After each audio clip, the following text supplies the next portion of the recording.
Hi there, welcome back. So I'm living in Portland at the time, and still working at this boatyard. I was about a year in. In fact, at this point, I think I was still working under. I had either just started working for the boatyard, or I was still working under my boss and was about to start working for the boatyard as an employee of them. The rest of my time in the boatyard was I spent about 4 years there or so, and I was not happy there. In fact, I was very unhappy there, and I had to balance this between a very different life when I got back home. I had a very busy social life. I was involved in a lot of things in a lot of social events, and I had been wanting to involve myself in the local politics there. I don't like politics. I wanted to involve myself in the community, and there was. I was considering maybe running for city council or something like that, and I was very busy, and I was happy with my social life, and I was doing a lot of networking. However, I was having a really difficult time at work because my boss he did not like me, and I learned that he had been telling the folks that I was working with that I was an idiot, and I learned. I was working on a project at that boatyard with a guy, and he and I got along just fine. And I remember we're working together one day, and he just sort of blurted out. He goes, everybody here thinks you're an idiot, right? And I said something along the lines of, yeah, I've got that impression. From what I understand, that was in large part due to whatever it was that my boss had been saying about me. Would like to say, however, that I don't automatically make judgments about people like that. If someone tells me someone is an idiot, I'll figure it out for myself. So while I think I admired how much these guys knew. All these guys that worked there, and there weren't many of us. There were between 8 to 15, depending on what point in time I worked at that boatyard.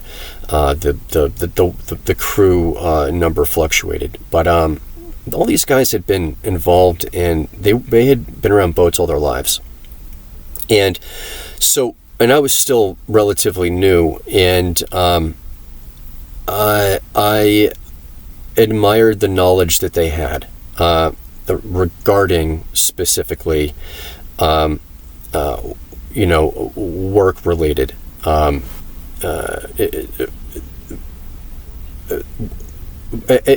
as far as it pertained to work. However, I don't know if I ever spoke with these people about anything other than something I had to revolving around work. So I could see maybe I did come off as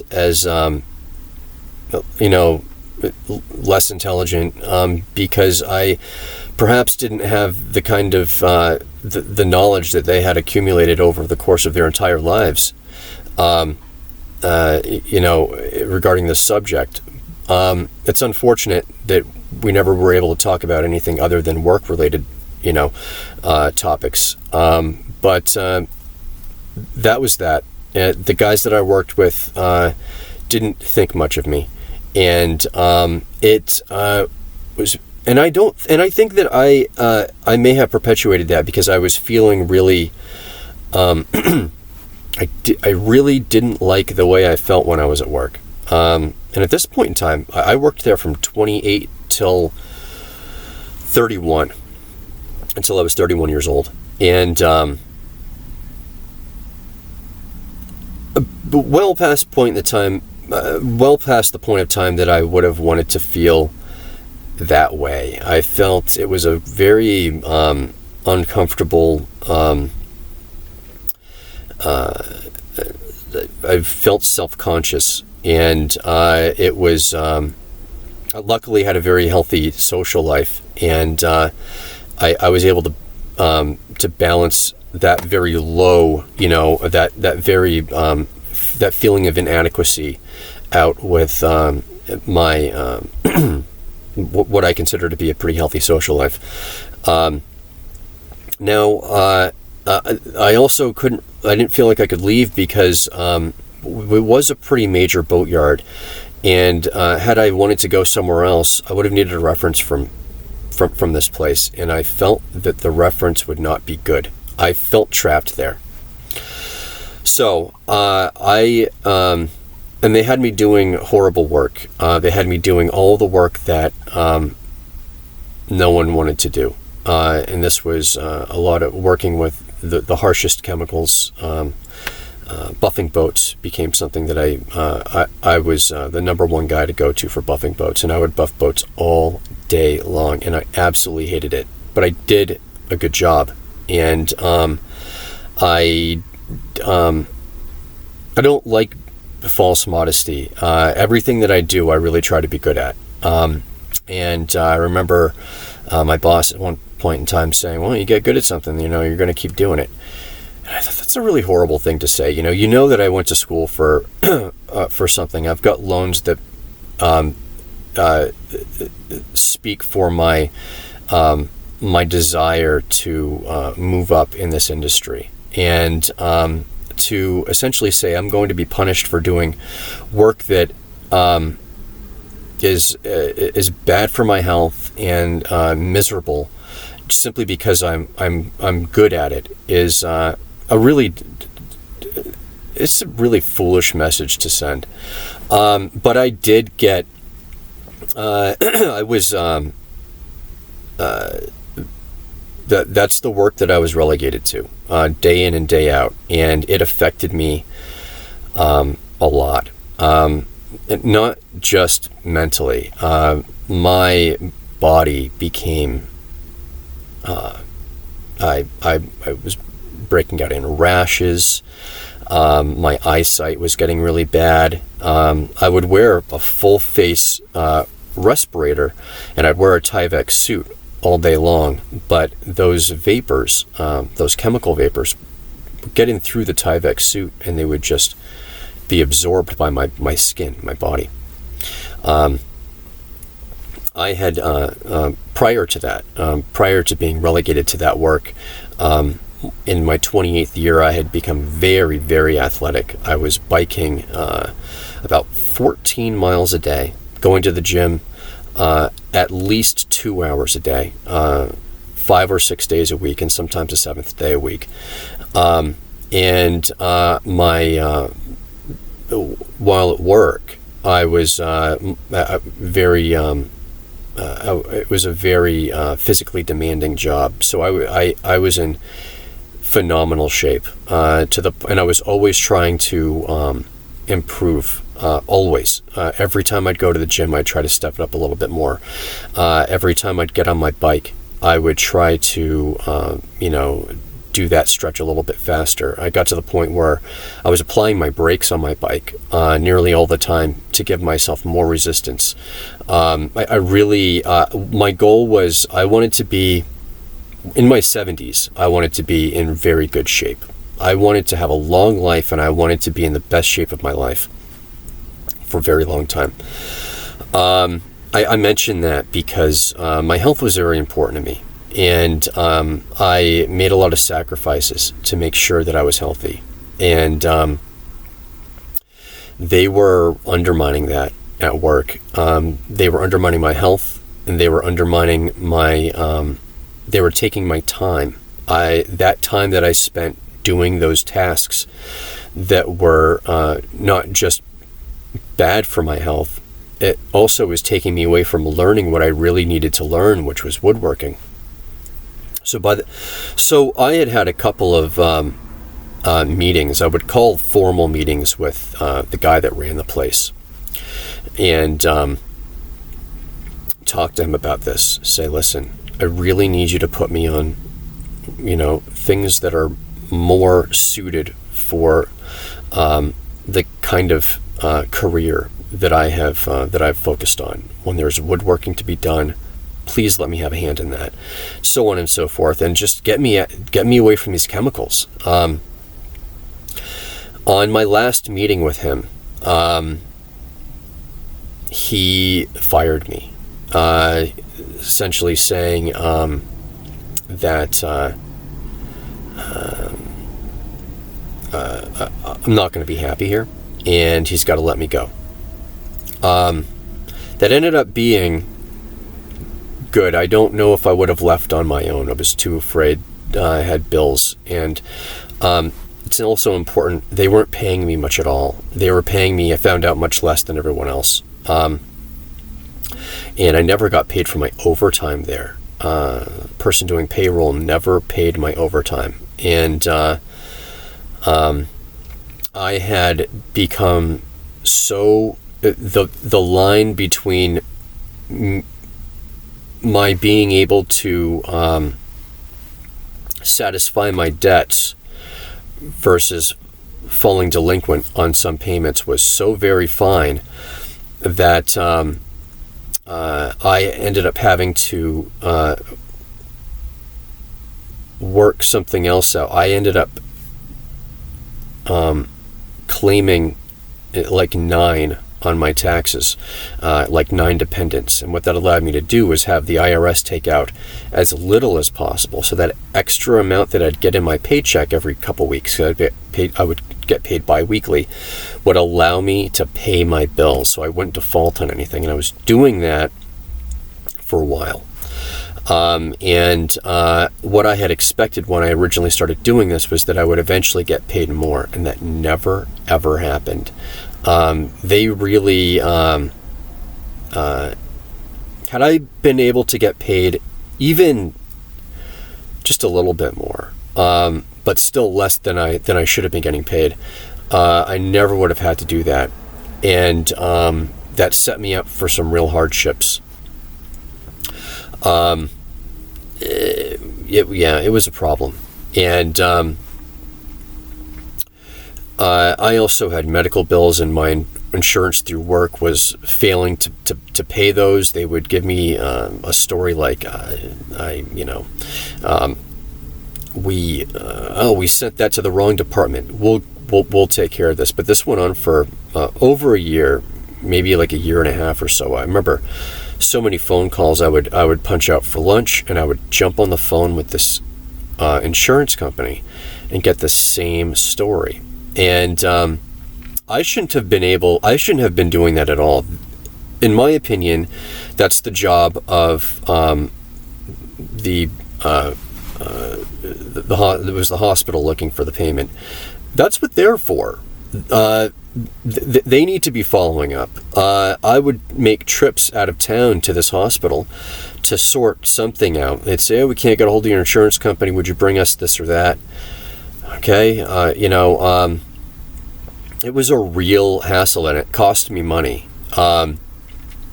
Anyway, when I got laid off, at that time, the hospital had given up trying to get money from my insurance company, and they came after me. They set a lawyer on me, and that lawyer threatened to take everything that I have. Apparently, it was they were going to take action very, very soon. And so I had a very small amount of time before they actually took everything that I had. And then the way they value stuff, it's very likely they could have taken everything that I had and then not considered it enough payment, and still I would have been in debt. So the insurance company was completely off the hook. I don't see how this is legal. But I was forced to file bankruptcy at this point. I had a girlfriend at the time who had gone to school with a guy who had just opened up his own law firm, and he dealt with bankruptcy. I had nearly I had almost no money, but he gave me a break.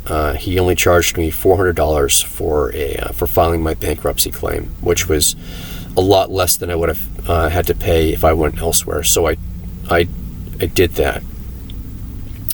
Unfortunately, with a bankruptcy, it does not wipe out student debt. So I was only able to wipe out those medical bills, which got the lawyer off my back. And I was able to wipe off, I had just a very small amount on my credit card. I never relied on credit cards. I was, before going to boat school, I never had a credit card. I never lived off credit. I was always very, very frugal and very responsible with my money. So it really took care of that hospital debt and that small amount of credit card debt, leaving me with a massive student loan. I was trying to find work at the time. I was on unemployment. The unemployment was paying me much less than I had been getting paid at the boatyard. And like I had said, the boatyard wasn't paying me nearly enough to make ends meet. Or it was paying me, by finagling my taxes, just enough to make ends meet. At that point in time, I had been trying to find work, and I was getting turned down all over the place. And a problem was a lot, and I was applying to woodworking shops, and what I was hearing was they weren't able to get loans. Sometimes they would need a new piece of equipment that was integral to their operation, and the banks were not loaning. I did notice, however, that on my unemployment, my unemployment card was a J.P. Morgan Chase card, debit card, and it occurred to me that while the banks were not lending, during a financial crisis that they created, J.P. Morgan Chase was holding on to massive amounts of unemployment funds. And also, if what I would do is I would have my unemployment deposited into my account and then access it that way. However, these were debit cards too. Some people who were not frugal would use these as debit cards, and they would get charged transaction fees. So the bank's making money off that.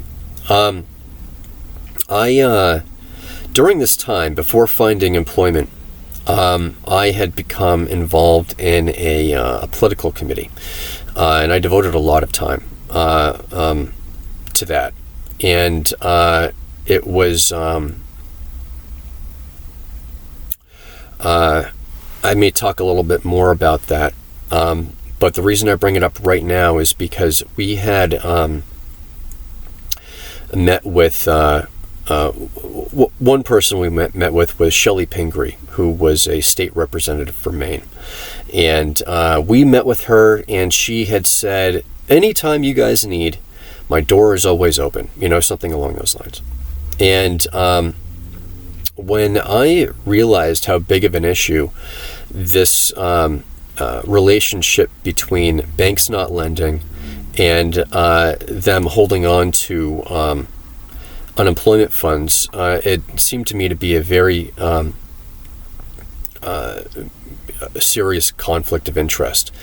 And I wanted to, and I couldn't find anything online about it. I wanted to find some people talking about it on forums, or it didn't seem like anybody was talking about this. So I called Shelley Pingree's office, and I was met with her secretary. I had met him. I'm pretty sure I had met him. I could not get past this guy, and I relayed the message, and I was told that I needed to send her an email. So her door wasn't open like she said it was going to be. Sent her a long, detailed email about my concerns regarding this issue, and she eventually sent me back like a canned response. and it had nothing to do with the topic at hand. I mention this because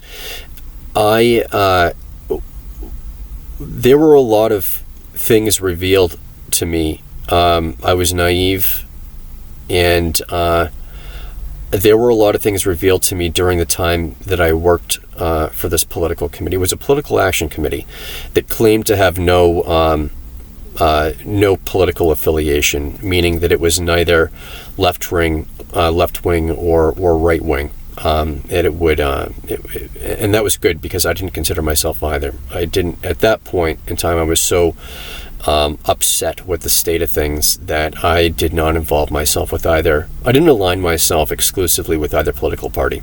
I was only interested in the truth. And I found, and anyway, I'm going to stop this here, and I'm going to move on to some important stuff.